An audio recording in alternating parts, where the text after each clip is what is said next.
Hello, কেমন আছেন সবাই? অবশ্যই ভালো আছেন। মিষ্টি রোদে বসে আছি। ছোটে যে পিছুগুলা পিছন ছাড়তেছে না, আমি ভিডিও করব, ওরা আমাদের পিছন ছাড়তেছে না, সাথে থাকবে। তাক, এটা তাদের হচ্ছে। সত্যি করে বলছি, যদি ভালোবাসা বলে কোনো কিছু থাকে সেটা হচ্ছে এটাই। আমি ঘুম থেকে ওঠার আগেই তারা উঠে আসে, দাদা চলো ভিডিও করব, এ করব সে করব, ক্রিকেট খেলবো, গ্রামীণ যে খেলাধুলোগুলো ওদের সাথে আমি খেলি। এবং আমি প্রচণ্ড ধরনের ভালো লাগে, আমার প্রচণ্ড ধরনের ভালো লাগা কাজ করে। বিশ্বাস করেন আর নাই করেন, কীভাবে দেখবেন সেটা আপনার ব্যক্তিগত ব্যাপার, কিন্তু আমি আমার শৈশবে ফিরে যাই। একটা বিষয় বলি, সেটা হচ্ছে যে রাস্তাঘাটে চায়ের দোকানে আজকাল খুব খারাপ লাগে, দেখি যে 7, 8, 10 বছর 11 বছরের বাচ্চারা হচ্ছে চায়ের দোকানে লেবারি করতেছে, কেউ কেউ হচ্ছে অটো ভ্যান চালাচ্ছে, ছোট ছোট, অনেক ছোট, 13, 14, 11 বছর বয়সের বাচ্চা। আসলে বোঝাতে পারবো না যে কতটা খারাপ লাগে, খুব খারাপ লাগে।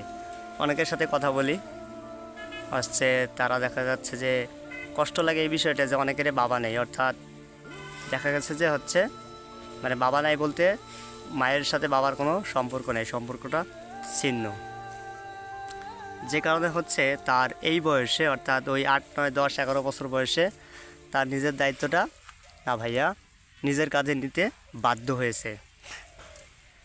হয়তো বাইরে থেকে দেখি যে এই 10 বছর 11 বছর একটা বাচ্চা অটো ভ্যান চালাচ্ছে, একটা চায়ের দোকানে কাজ করতেছে, কীরকম ব্যাপারটা কী, কিন্তু জিজ্ঞেস করার পর বাস্তবতাটা বোঝা যায় না ভাইয়া। সে এই বয়সে এসে তার নিজের দায়িত্বটা এবং তার যে মা আছে, মায়ের দায়িত্বটা কাজে নেওয়ার জন্যই এই পরিস্থিতির শিকার হয়। আমাদের দেশে অনেক অনেক শত শত কোটি টাকার মালিক আছে, অনেক অনেক প্রতিষ্ঠান আছে, কিন্তু এই ধরনের পিছিয়ে পড়া 10, 11 বছর বয়সে তারা চায়ের দোকানে কাজ করতেছে, কেউ বা অটো ভ্যান চালাচ্ছে, কেউ বা গ্যারেজে কাজ করতেছে।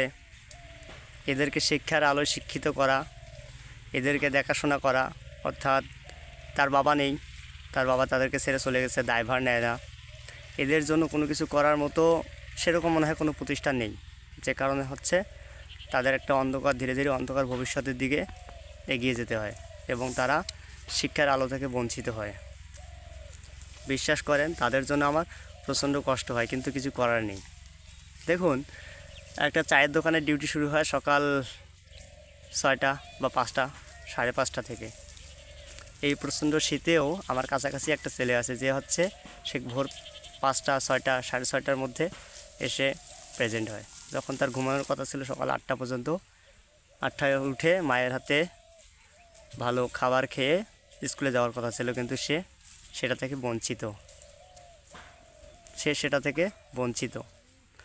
এর মূলত কারণটা হচ্ছে তার বাবা মায়ের মধ্যে যে অমিল বা ছাড়াছাড়ির ব্যাপারটা, ডিভোর্সের ব্যাপারটা, এটার কারণে তাকে প্রচুর পরিমাণ থেকে, সে যতদিন ধীরে ধীরে বড় হয় তাকে প্রচুর পরিমাণ একটা খারাপ সময়ের মধ্য দিয়ে যেতে হয়। ভালো থাকুক সেই সব মানুষ, সেই সব ছেলে মেয়ে যারা হচ্ছে ছোটো থেকেই অনেক কষ্টে নিজেকে গড়িয়ে তোলার জন্য প্রচণ্ড পরিমাণ যুদ্ধ করে যাচ্ছে। ভালো থাকবেন আপনারাও।